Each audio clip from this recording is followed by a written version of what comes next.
तो बच्चों, कैसे हैं आप सब? I hope you will be fine.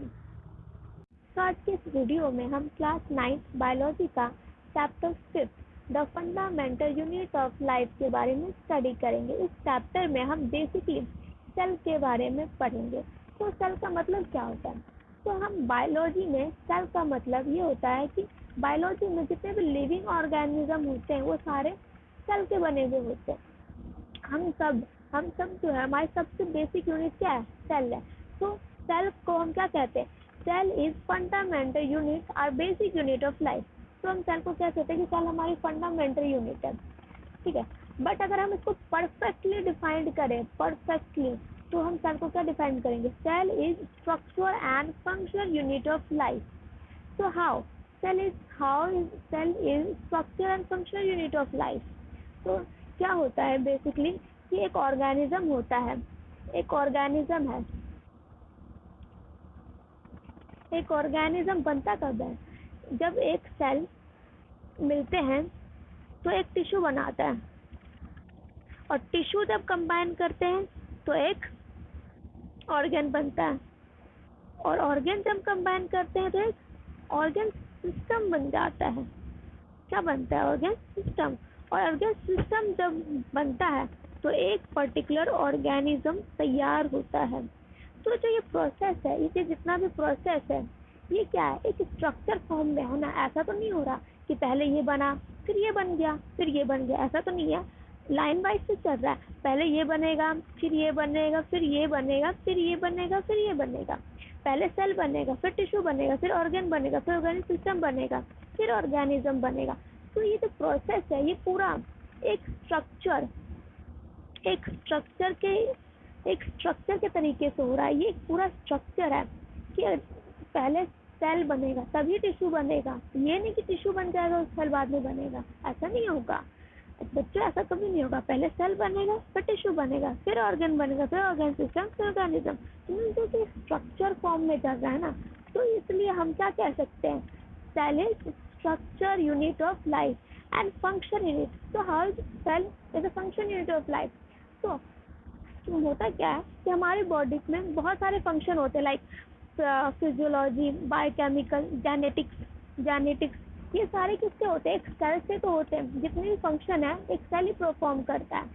Even कुछ बेसिक फंक्शन होते हैं, लाइक रेस्पिरेशन, डाइजेशन। ये सारे फंक्शन भी सेल करता है। तो सेल एक स्ट्रक्चर फॉर्म में होता है और पर्टिकुलर फंक्शन, बहुत सारे फंक्शंस भी करता है। इसलिए हम सेल को क्या बोल सकते हैं? Cell is structure and function unit of life. Okay, now अब ये बात आई कि सेल तो हम बना लिया, सेल की डेफिनेशन पढ़ लिया। अब सेल की डिस्कवरीज देखेंगे। हम सिंपली क्या देखेंगे कि सेल की डिस्कवरी किसने की। तो हम अब डिस्कवरी ऑफ सेल देखेंगे। तो डिस्कवरी ऑफ सेल में पहले डिस्कवरी रॉबर्ट हुक थे, हमारे रॉबर्ट हुक, जिन्होंने 1665 में इन्होंने सेल्फ मेड माइक्रोस्कोप बनाया था।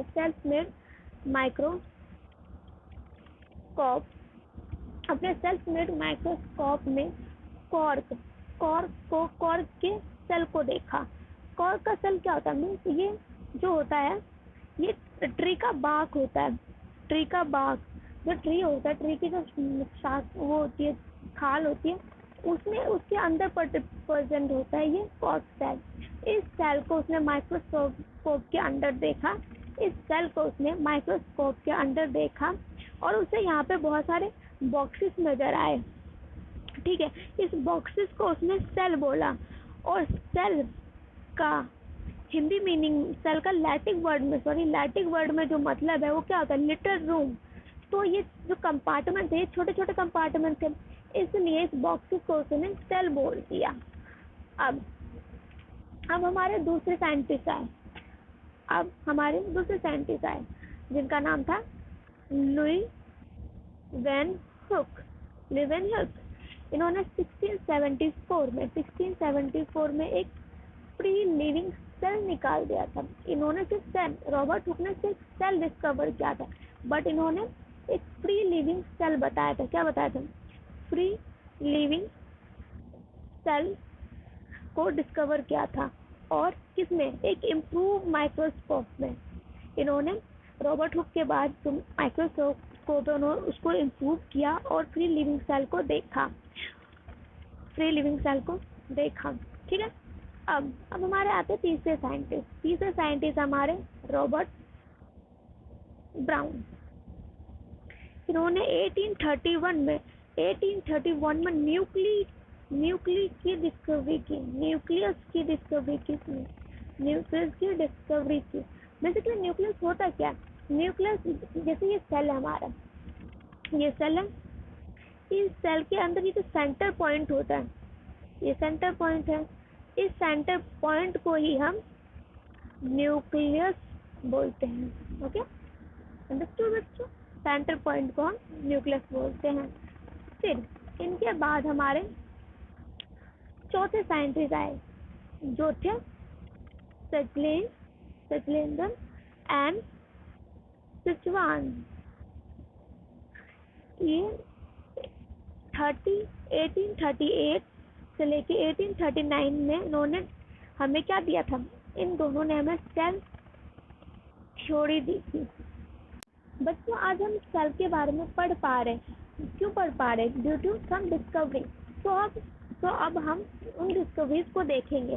तो सेल की डिस्कवरी में जो पहले व्यक्ति थे वो थे रॉबर्ट हुक। इन्होंने 1665 में अपने सेल्फ माइक्रोस्कोप में, इन्होंने खुद जो माइक्रोस्कोप बनाया था उसमें कॉक सेल को देखा। कॉक सेल होता है क्या?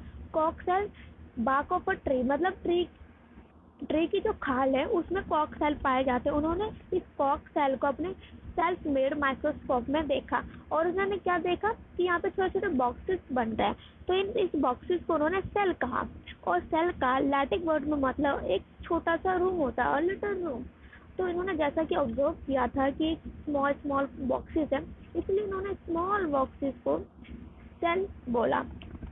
अब सेल की डिस्कवरी में हमारे दूसरे व्यक्ति आए जो कि थे ल्यूवेन हुक। इन्होंने 1674 में फ्री लिविंग सेल दे दिया हमें। जो जैसा कि हमने पढ़ा कि रॉबर्ट हुक, इन्होंने हमें एक सिर्फ सेल दिया था, बट ल्यूवेन हुक ने हमें फ्री लिविंग सेल दे दिया। और इन्होंने ये ऑब्जर्व एक पॉन्ड वाटर में किया था।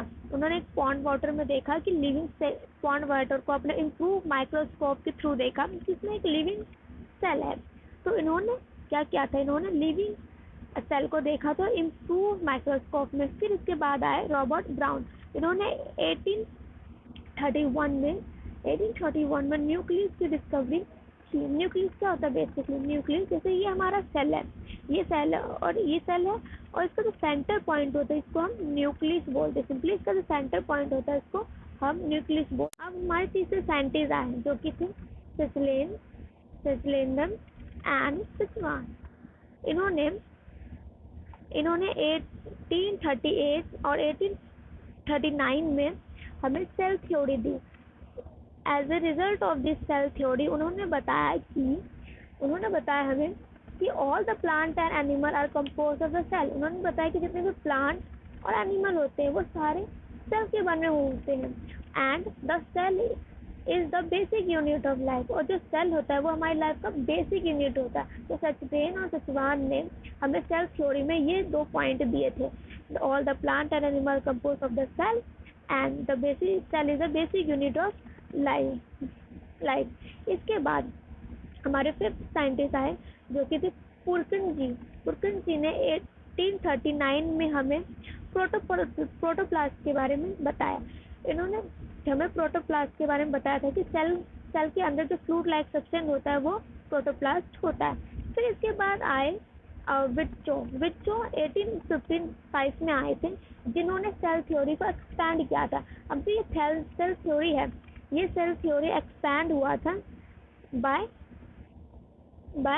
विट्चो ने अपना एक थर्ड पॉइंट इंक्लूड किया था, that is all that arise from pre-exist cells।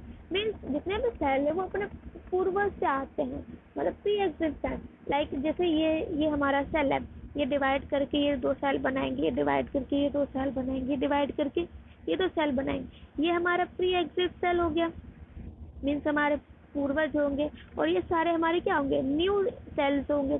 तो मतलब जितने भी सेल है वो अपने प्री एग्जिस्ट सेल से आए हैं। ये इन्होंने ये बोला था सेल थ्योरी के एक्सपैंड में। फिर इसके बाद आया नॉन एंड रुक्सा 1940 में। इन्होंने एक इलेक्ट्रिक माइक्रोस्कोप बनाया। अब इसका फायदा ये हुआ कि इलेक्ट्रिक माइक्रोस्कोप से हम सेल के कॉम्प्लेक्स स्ट्रक्चर को भी देख पा रहे थे, सेल के अंदर जो प्रेजेंट होते, और उसके ऑर्गेनीज को भी देख पा रहे थे। अब ऑर्गेनीज क्या होता है, लाइक ये सेल है, ये जो मेरा सेल है, इसके अंदर बहुत सारी चीजें प्रेजेंट होती है, जिसको हम क्या बोलते हैं, ऑर्गेनीज। आप खुद सोचिए, जो एक इंडिविजुअल है, एक ह्यूमन के अंदर मिलियंस ऑफ सेल है, ट्रिलियंस ऑफ सेल है, और इस सेल के अंदर भी क्या प्रेजेंट है, ऑर्गेनीज। तो जो ऑर्गेनीज होते हैं वो सेल के अंदर प्रेजेंट होते हैं। आज की इस वीडियो में बस इतना ही। आई होप आपको ये वीडियो क्लियर हुआ होगा। अगर आपको ये वीडियो क्लियर हुआ है तो hit like button. If not, then write your queries in comment box related to this video. I will solve your query, and also subscribe my channel. Thank you.